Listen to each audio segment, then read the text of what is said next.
Up section 5.3. Where's my pen? Where's my notes? Aren't these videos fantastic? Alright.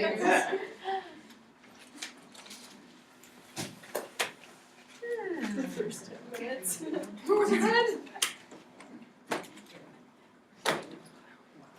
Oh, right there. Okay.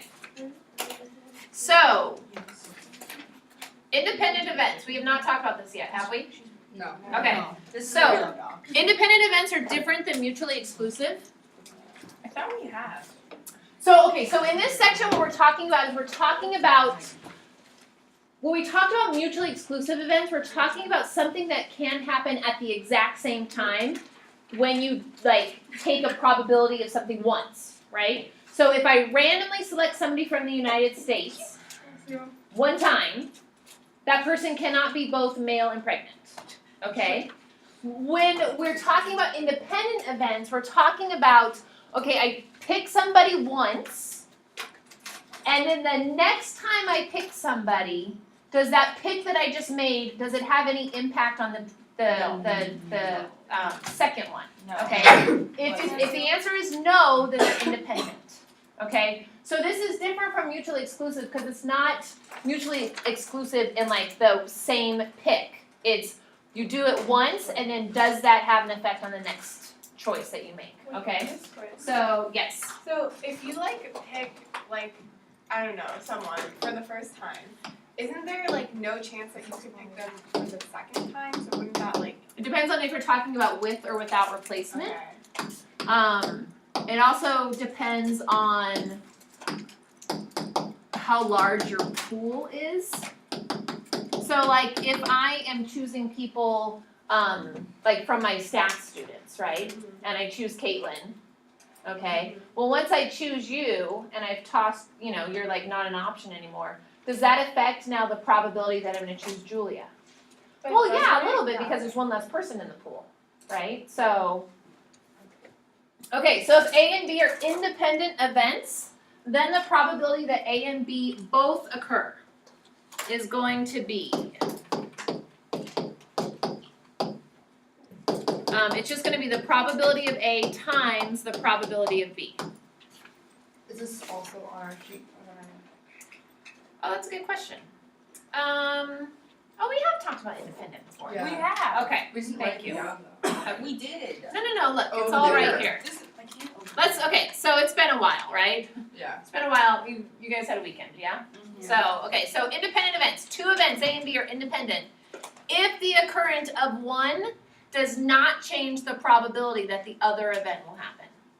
Okay, so remember the example that we talked about was the long hair? And we talked about the ring finger and the index finger, but I don't know, that's kind of a weird example. So again, like the probability, like, okay, so if I look at somebody from behind and they have super long hair, does that give me some information about whether or not they're gonna be more likely or not to be female? Yes. Yeah, okay, so those two Right. events, long hair and female, those are not independent. Because if I see somebody with long hair, probably more likely than not it's gonna be a female. Again, it could be a man. It's not that it's guaranteed, but it gives you some information about whether or not it is going to be a female or a male. Okay, so then the other thing that we talked about in here, remember, because we need this for our formula. Yeah. So if they are independent, then the probability of A, given that B has already happened, is just the probability of A. Because the fact that B happened doesn't impact at all the probability of A occurring. Okay? And so the probability of B given A, so that little line, remember, is given, is just the probability of B. Okay? So when we go back to this formula, the probability of A and B occurring is just the probability of A times the probability of B when they're both independent. And this version of it is not on the formula sheet, Daria, but remember the general multiplication rule?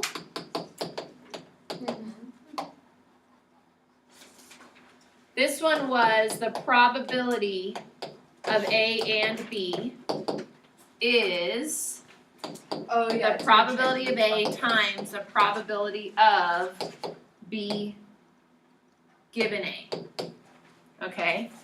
But this part right here is just the probability of B when the events are independent.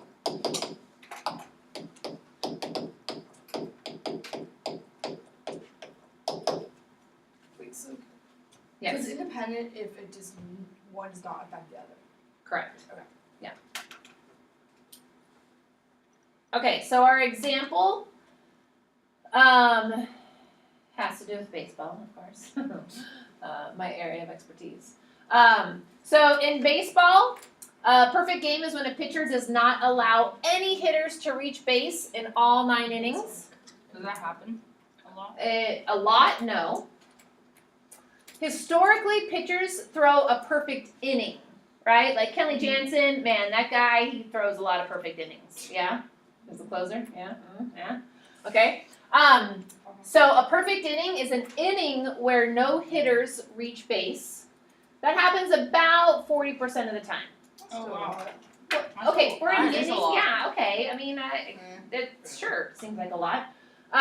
So to throw a perfect game, the pitcher needs to have 9 perfect innings in a row.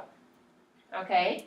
And so the question that it's asking is, what is the probability that a pitcher throws 9 perfect innings in a row, assuming that the pitcher's performance in an inning is independent of his performance in other innings?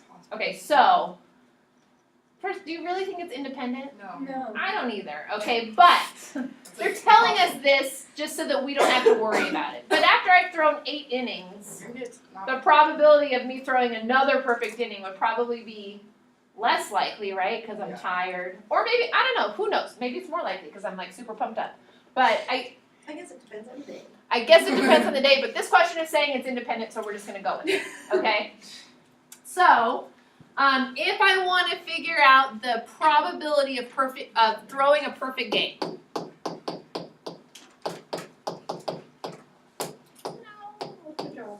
Okay, so it's telling us they're independent events. So what am I going to do to figure this out? What's the probability that my first inning is perfect? 0.4. 0.4. 0.4. Okay, and what about my second inning? 0.4. 0.4. So this is the probability right now. What I've written is the probability of a perfect first inning and a perfect second inning, right? You have to do that for all 9. So you have to do it for all 9. So my perfect game is a probability of a perfect first inning and a second inning and third inning and fourth inning and all the way up to 9, right? So 1, 2, 3, 4, 5, 6, 7, 8, 9. Can we just do it to the 9th power? You betcha. So the probability of throwing a perfect game is 0.00026. That's pretty difficult. Pretty difficult, right? Okay, so according to my notes from the research that I did last year, nobody's done it 2 times. All right, so there have been pitchers that have thrown perfect games, but nobody has ever thrown 2 perfect games in their career. And there's only been 23 pitchers that have ever pitched a perfect game since the late 1880s when they started collecting this data. Wow. So there you go. Wow. Okay. It's difficult. So, yeah, it's pretty hard. Okay, I don't know how much baseball has changed over like the past years. But like now, I mean, how often do you even see a pitcher stay in a game the whole entire game? Like never, right? Like that doesn't happen anymore. So yeah. Anyways, so maybe if you're playing like a really lousy team and you've done well, like then maybe they'll let you stay in to like see if you can get this this record. But most of the time, a pitcher doesn't stay in the game the whole time, so I don't think it happens very often. Okay, so make sense? Yeah. Okay. So our next example. Kat, where are we at time-wise? 4:44. Oh, sweet. Oh. That's Or we have 4. That's how much time we Oh. left. wow, I did a lot in 4 minutes. It's a countdown. Oh, okay. Not a Okay, timer. so So this next little scenario is about HIV testing. Okay, so many people who come to clinics to be tested for HIV, the virus that causes AIDS, they don't come back to hear what their test results are. wow. Well, because that's a scary thing, Why right? did you go? Because you finally work up the courage to go, and then you're too freaked out to get your results. Don't they call you? Okay, I think this is in They say, Africa. I don't think "Hey, it's come oh, back, in talk a, to us." this is worldwide. So Cool. this particular scenario ends up being about a lab in Malawi. So in a clinic in Malawi, so they have these rapid HIV tests where you can get the results while you wait. So they say to you, don't go anywhere. In 2 minutes we can give you the results. Okay, or however long it is. But the trade-off is that they're a little less accurate. Okay, so it says in a clinic in Malawi, for example, use of rapid tests increased the percent of clients who learn their test results from 69% to 99.7%. So the trade-off is less accurate. Applied to people who have no HIV antibodies, one rapid test has a probability of about 0.004 of producing a false positive. So what that means is you really are negative for HIV, but you get a positive test result. That's scary. Okay, it is scary, which is a reason why anytime you have any kind of testing like this done, you always get a second opinion. If you get a positive result, you don't just start treatments. Okay, you get a second opinion. So what we want to know is if a clinic tests 200 randomly selected people who are free of HIV antibodies, what would be the probability, or what's the chance that at least one false positive will occur? So we multiply it by 200. Okay, so we want the probability of at least one false positive. Okay, so let's think about what that means first. So there's 200 people, right? Whose life are we gonna ruin? What'd you say? Can you spell that information? Alright.